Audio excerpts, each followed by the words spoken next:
Hello friends, it's a beautiful, gloomy Saturday morning. So the last day of my daughter's spring break. She's back to college tomorrow.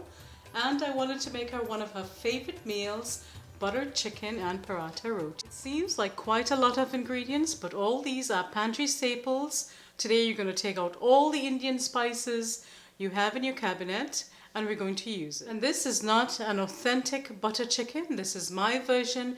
This is not a Trinidadian version. If you would like to see how I make it, let's start cooking. And here are some of the ingredients I'll be using. A little closer. I have jeera, whole jeera, Kashmiri chili, cardamom, black cardamom, cinnamon sticks, cumin, roasted cumin, chopped tomatoes, heavy cream, cilantro, chopped onion, garlic, ginger, butter and ghee. You can get more complicated than this, but these are the only ingredients I have at hand today, so that's what I'll be using. I have here 1.84 pounds of boneless, skinless chicken thighs and 1.75 pounds here, which is about 3.6, let's say 3.5 pounds of boneless, skinless chicken thighs, which we will now wash. We'll rub the lime or lemon in the chicken. You can soak this for a couple of minutes. And now we'll rinse, rubbing off any slime, removing any excess fat. Next I'll cut it into smaller pieces. Cut it as large as you wish. I've reweighed the chicken and it's about 3 pounds. Next I'll add 2 teaspoons of Himalayan salt. I'll add half of the garlic at this point, the grated garlic. That's about 3 cloves. That's 2 tablespoons of grated ginger, Kashmiri chili powder,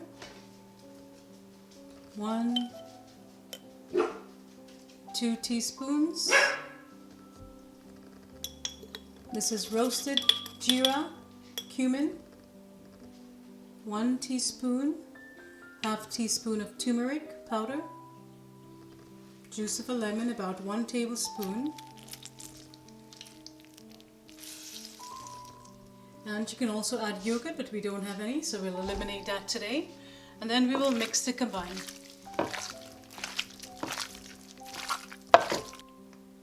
I'll add another teaspoon of Kashmiri chili powder, just to bring in the color. I think it could be a little darker. And another half teaspoon of turmeric powder, just because I wanted it to be a little brighter, a little more seasoning.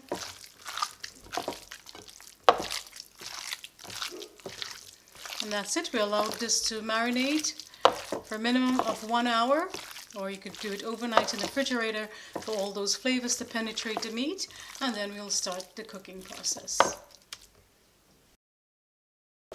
Next we'll start work on the paratha. We'll measure out 4 cups of flour, and this is all-purpose flour.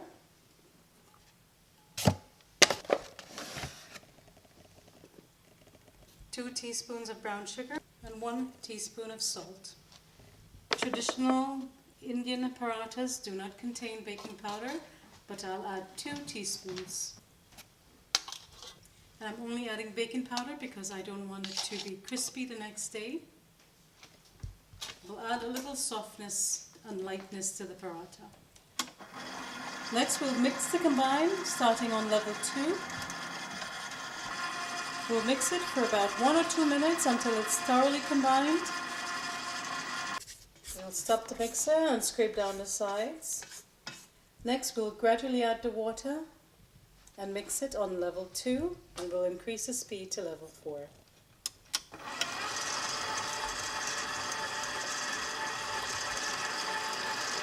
Once the dough is moist, we'll knead it for 5 minutes on level 2.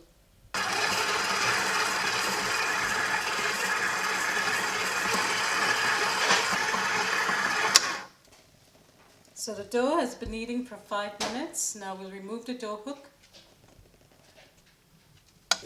As you can see, the dough is soft and smooth and still moist. I'll just make it into a loya and I'll rub it with oil. Place a cast iron pan over high heat. I'll add the butter and the ghee to the hot pan. You can also use extra virgin olive oil or coconut oil. Remove the chicken from the refrigerator and bring to room temperature to allow for even cooking. Once the oil and the pan is really hot, we will place the chicken in a single layer and we'll brown it on both sides.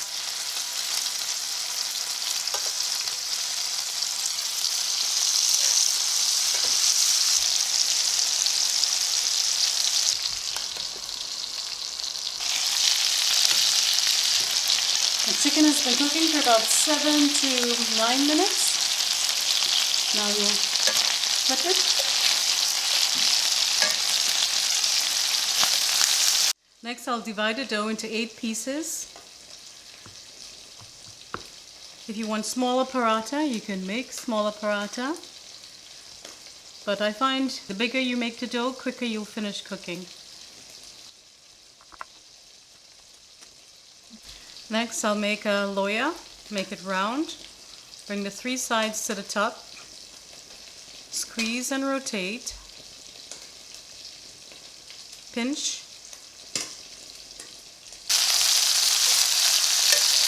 These are a lovely brown color now. We'll remove it to a plate.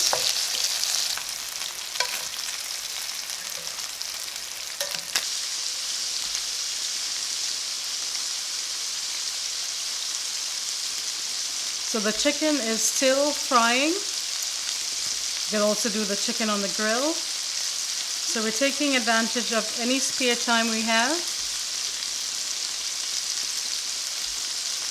to finish cooking as soon as we can.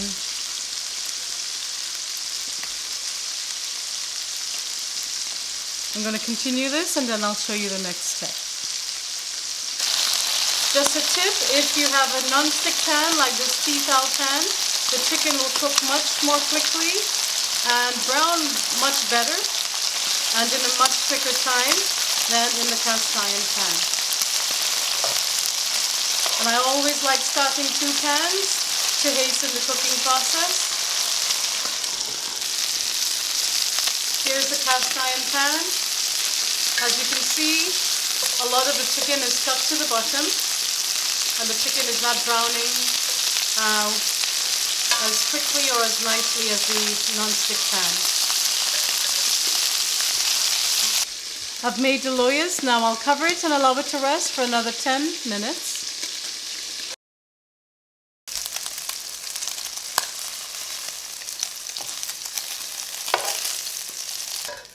I am tempted to use another pan, but this is a whole lot of flavor here, so we'll continue using this pan. Next, I'll add in the onions. 1 large onion chopped. We'll cook it until it's brown. The onion will release some moisture, which will help to release this flavor from the bottom of the pan.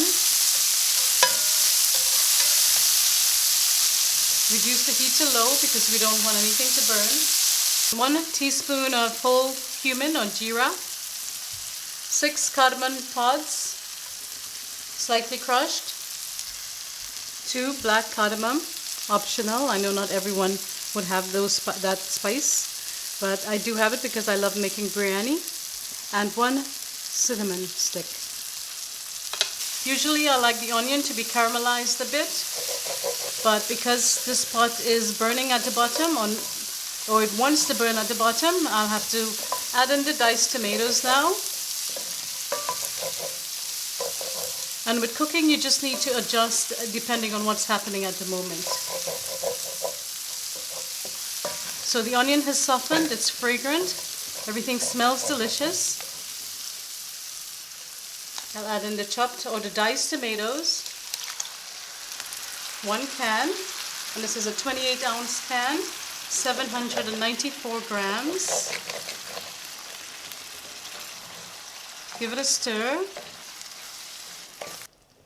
I'll add in a half a teaspoon of turmeric at this point. Usually I add it in the oil. I'll add some Kashmiri chili. At this point, if you have garam masala, coriander, you can also add that. I'll add in the remainder of the ginger. That's about 1 tablespoon. The grated garlic. The minced garlic, about 1 tablespoon. I'll give it a stir. And we'll allow this to cook for about 15 minutes for all those flavors to blend.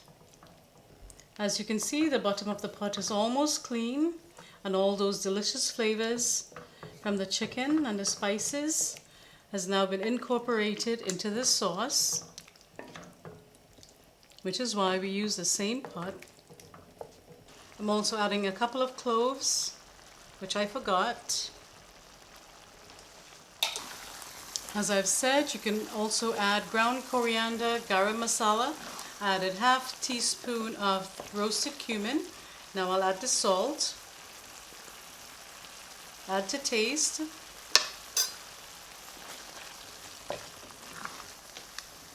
And at this point you can also add butter or ghee to bring in that flavor. We are making butter chicken after all. Just mix it in, and I'll cook it for 5 minutes more, and then we'll continue the recipe. The flavors have been fully developed and it's absolutely delicious. I know at this point you usually add in the chicken, but I'm going to add in, because the chicken is breaking up, I'm going to add in the heavy cream first. Start with 1 cup and see how it goes. Stir it in.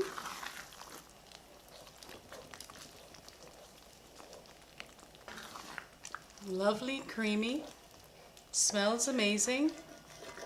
We'll clean down the sides of our pot. And I'm not blending the ingredients because I think the texture is absolutely delicious like this. You can find a full printable recipe at cookingwithria.com. Yummy. And now we'll add in the chicken, along with any juices that has accumulated at the bottom of the bowl.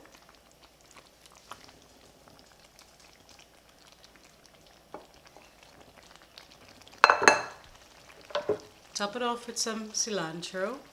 This is also called coriander, fresh coriander, cilantro. Stir. It's luscious, delicious, creamy, buttery, tasty. I'll stir this and cook it for about 5 minutes for all the flavors to blend once more. The chicken is fully cooked already, so only 5 more minutes for this marriage to be complete. And I'll start making the paratha now. We'll take 1 piece of dough and I'll flatten it.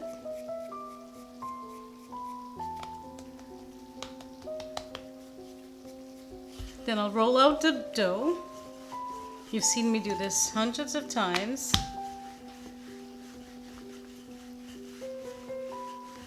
As thin as you can. Making sure the edges are not thick. And today we're going to do the wrapping a little differently. Keeping things exciting on cookingwithria.com.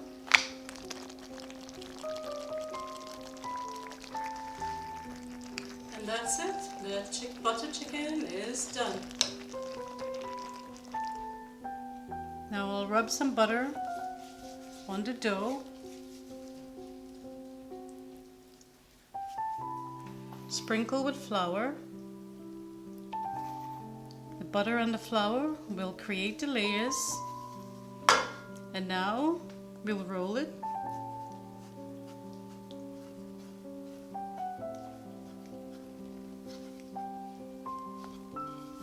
Now I'll wrap it. Swirl it. And I'll repeat with the remaining layers. And then we'll start cooking.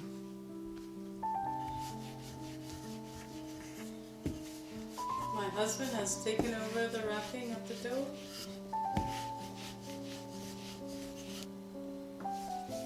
You'll rub the surface of the dough with butter or ghee or oil.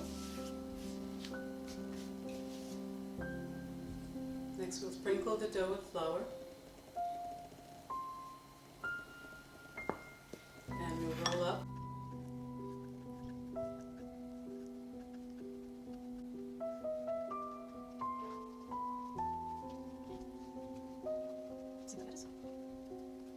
Now to cook the paratha roti, heat a tawa or frying pan over medium heat. Sprinkle surface of your counter with flour and then press the dough down flat. If your tawa is smoking, lower the heat.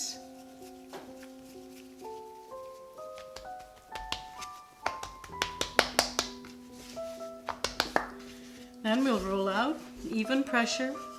You're not pressing too hard. Roll over the entire surface of the roti.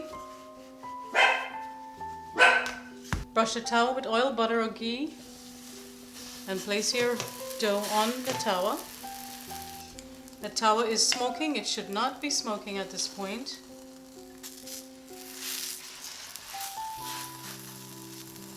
I'm going to brush the top with ghee.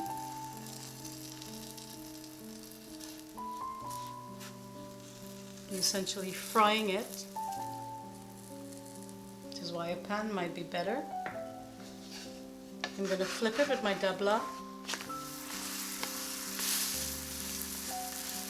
Press it gently to help it cook through. And you could make this as thick or as thin as you like, as large or as small. This is what's working for me at the moment.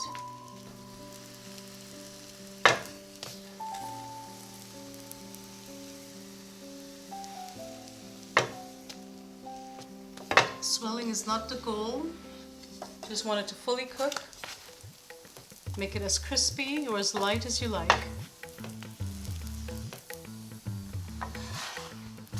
My family likes it somewhere between crispy and soft.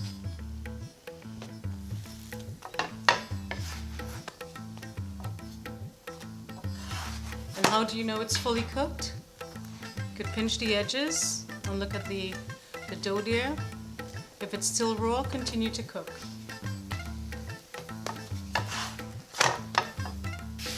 Wipe your tawa or pot. I'm going to take off the stove while I roll out the next dough.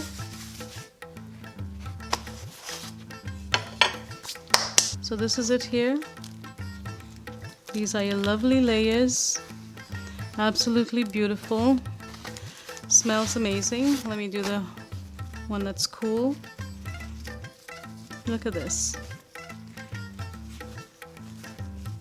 You want me to taste it for you? I'll taste it for you.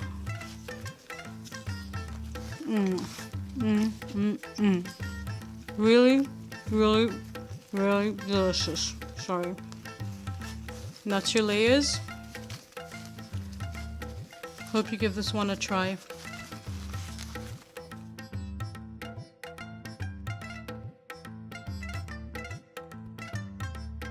And come back and leave your feedback below and make me happy.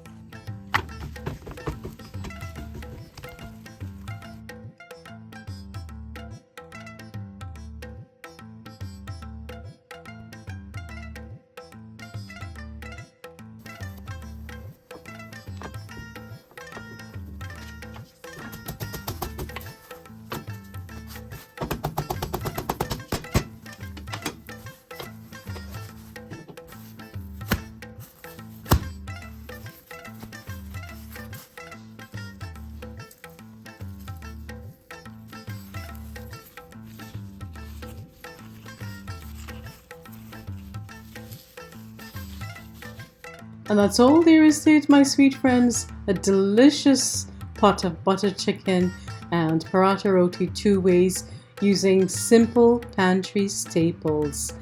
I hope you give this one a try. Please like, share, subscribe, and leave a lovely comment below if you'd like to see my channel grow.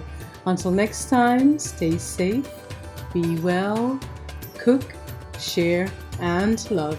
Bye bye.